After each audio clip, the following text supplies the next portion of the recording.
Ito ay rated SPG. Striktong patnubay at gabay ng magulang ang kailangan. Maaaring may masiselang tema, lengguwahe, karahasan, sexual, horror o droga na hindi angkop sa mga... Paano nga kaya pangangatawan ni Felma ang pagiging single mom nga niya at paano nga kaya niya bubuhayin ang dalawa niyang anak mag-isa? Ang tanging rason nga ni Manuel kung bakit nga siya nagtrabaho sa Saudi ay para makalikom ng sapat na pera upang pampaopera nga dito kay Andrea.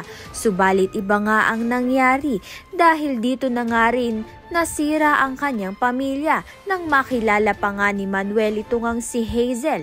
Si Hazel nga ay nabuntis at tinakbuhan nga. Iba nga ang batas sa Saudi at illegal nga ang mabuntis ng walang asawa. Kaya naman nga't nang makilala nga ni Hazel itong si Manuel at alam nga niyang hindi pa ito kasal, kaya naman nga't si Manuel ang ginawa nga niyang ama dito nga sa anak niya at nagpakasal pa nga sila at legal na nga iyon. Kaya naman nga't malalaman nga natin kung masustentuhan pa nga kaya ni Manuel ang mga anak nga niyang naiwan sa Pilipinas kahit hindi na nga itong si Felma dahil hindi naman nga sila kasal. Sa kabilang banda naman nga mabilis na nga rin kumalat ang balita na may iba ng pamilya itong si Manuel sa Saudi at nalaman na nga rin ng kanyang mga anak.